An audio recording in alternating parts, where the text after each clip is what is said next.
This is Greg here with Gag Order, hanging out with the Maine, all the way from Arizona. Indeed. And they're here tonight in Boston, House of Blues. About to play a pretty packed show.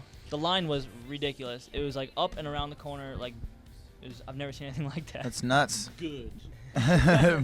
And so you guys are co-headlining with Anberlin. Mm-hmm. And I was wondering, what's the dynamic of a co-headlining show? Do you guys like trade off last sets or? We made it so, or not us personally, but the booking agent that puts it together. They made it so that we got to play in our hometown in Phoenix, and that was at the beginning. And they made it so that they get to play last in Orlando. Oh, so every other date is just flopped. Yeah. That's a good idea. Yeah. That's a real good idea. It worked out well. Yeah, that's sick. Yeah. And what's that dynamic been like? Is it cool, like, to like kind of switch up your schedule? Or? You know, for us, this is, the reason that you would do something like this is to play in front of new people. Mm-hmm. And for us, it's been really, really amazing. We've had the opportunity to play for, a lot of people that wouldn't have been in the room otherwise. Yeah. Which is like that's the goal of it all. So yeah, you build your set a little bit differently according to who you're going on tour with. Mm-hmm. So, we're playing a little more rockin' songs and a good balance of old and new alike. Cool. Yeah. Very cool. It's a pretty cool dynamic that you guys got going on. Yeah, yeah. Tour. And so this tour ends in Florida, and then you hop over to Europe and end in the Philippines, right? Yes. And that's with the Warped Tour? Yeah. The Warped Tour. Yeah, I know. The Warped Tour. Yeah, they run it a little bit differently. They do it 3 weekends. Mm-hmm. And last time, if I'm not mistaken, it was only 1 weekend. Mm-hmm. So they're kind of growing it. But yeah, we're excited to just be at least put in the on the bill. Yeah. That's pretty amazing for us. So it'll be fun to kind of figure it out with everybody as well. So. And what's it like traveling to different countries with different cultures and everything, and still having your music like make sense in a life experience type way? Because I guess music is all about life experience. So how cool is it that your music can travel internationally and still be recognized? It's awesome. I think we owe a lot to the age that we live in and the fact that everyone can kind of find us online. And we've been able to spread out to places like South America, East Asia, places where, without those tools, without being able to reach those people through, I guess, the internet, we wouldn't be able to do that. So it's just overwhelming. I remember the first time that we went to South America, just seeing the amount of passion from our fans down there, and just how many people or kids, I guess, were so enthusiastic about what we were doing. And we had no idea that existed elsewhere when we started this band, that was even a possibility. So we're very lucky to be able to travel the world and see all these different things and play for people on every corner of the earth. So it's been fun. Yeah, very cool. And the album Forever Halloween? Yeah. And I went on your website and I saw you guys do an event in Philly for Halloween. Yeah. The past couple of years we've had shows that have fallen on Halloween, so it's just been a staple. We just dress up and play the show as normal. But unfortunately, we didn't have one booked, so we decided to team up with a haunted house in Philly. Just make an impromptu stop on the tour. So we're going to play some songs and hopefully scare some people and just hang. That's cool. And is that the idea behind the album title, that you just kind of clicked and like, we always play on Halloween, we might as well have like a Halloween album? No, I mean, it just works. This is the first Halloween that we've had on this new album, so it's just kind of harmonious. Yeah. Do you guys see it being like a staple? As far as like every Halloween you play the Forever Halloween I don't know. set at a different haunted house I guess somewhere. It's too early to tell. Yeah, I don't know. Yeah. It's really cool that I'm just we pitching have you guys the opportunity. Business ideas. I know, right? That one's for free. So yeah, okay. You guys can have that. That's a gratis idea. But yeah, we're just kind of excited that they're letting us do it and figuring it out just as everybody else is. So it's exciting. And you mentioned like at the very end, like for people who can't come in, we're gonna have like other little events. What other events do you guys think you have like? We there's what's very cool about being unsigned and independent. We get to do whatever we want within the means of morality and legality.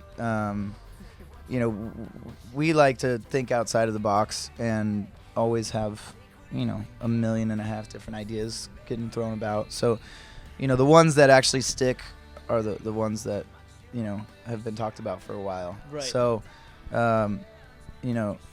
we've put out a couple books in the past. We've, been able to do so much on our own that's like, we don't know exactly what is next. You know what I mean? Which is the fun of it. Yeah, the spontaneity of it all is what makes it special. Yeah. So. And I was watching your little is it called a vlog, a video blog of like I the tour and guess, stuff yeah. like that? Let's go with vlog. Vlog. It's just cool to say. I think that's the hip word. And yeah. And you guys stopped in Seattle, and you guys are talking about beachers, Mm-hmm. about how like you like finding little niches and places that you Totally. go and making it like a staple. And I was wondering, do you guys have a staple in Boston? Boston it's a little bit different because the past few times we've been at so many different venues. This is our third or fourth time playing this one. Yeah, maybe even more.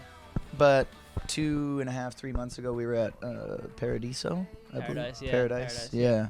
So it's always it's always different, but you find little kind of staples wherever you're at. Yeah.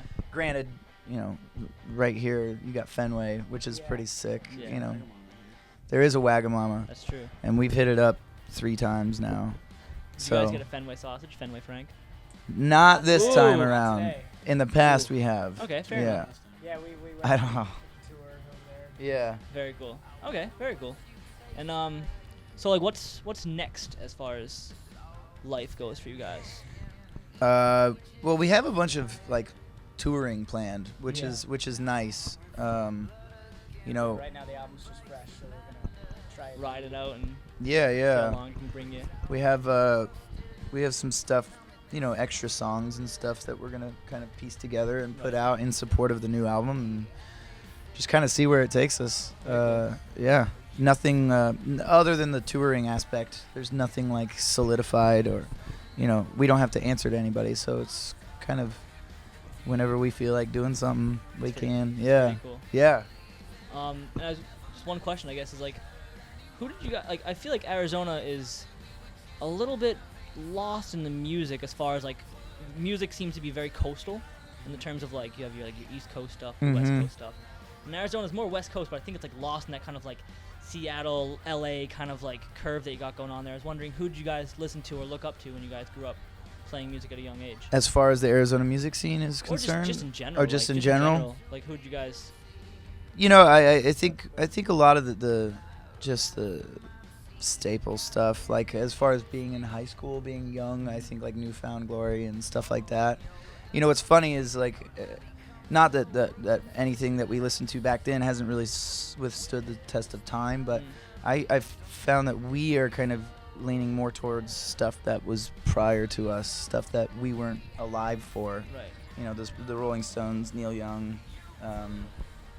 Fortunately they're still alive, so Yeah. we get to kind of experience that still. But I think we're digging deeper into, early 70s, late 60s stuff, Very cool. and kind of trying to find our roots Right. there. Yeah. We don't really know what's gonna happen, or It'll be cool to see that kind of like come out into your Yeah, your yeah. sound Yeah, right. future. That's what's exciting, and that's what keeps us kind of pushing forward. So Very cool. And I have a fan question from some little girl outline. okay. She was wondering, do you guys have like a favorite venue to play at? I know it's weird to like really call out a city and be like, that's my favorite, and everyone's like, well, why isn't mine the favorite? But Yeah. do you guys have like a maybe a preferred like area? Well, I mean, while we're here, we were just saying, this House of Blues is at least personally my favorite. It's always a great show when we're here. So this one in particular, but I mean, there's just we always On this Coco, there's like really, there's something like unique to each place So that many you're different at. flavors that you Yeah, can't. there really is. Some venues you like for the history, Mhm. some venues you like for how modern it is, and Right. so the cool thing is that we get to go to a lot of places and figure See it all out these- for ourselves. yeah, exactly. On this last run, or on the run that we're on, like Chicago was a standout date. Even last night in Baltimore was great. So there can be even places that you haven't been to in a while that kind of catch you by surprise and really make it for a good night. Or even revisiting places like Boston and going from the Paradise idea to the House of Blues idea. Totally. Catching different parts of different cities that you Absolutely. missed before. Yeah. It's all just one giant adventure. Absolutely. So that's the Maine. They're about to play here at Boston. Like 8 o'clock, 8:30. We're on at 7. Oh It's yeah, an 'cause early you're, gig. You're the before the. Yeah, and they have something that they're bringing in after, so like a party or something. Oh, very cool. Yeah, so we got to get the hell out of Yeah. here. Pack up and go. That's the Maine. They're about to shut down Boston here at the House of Blues, and we're signing out.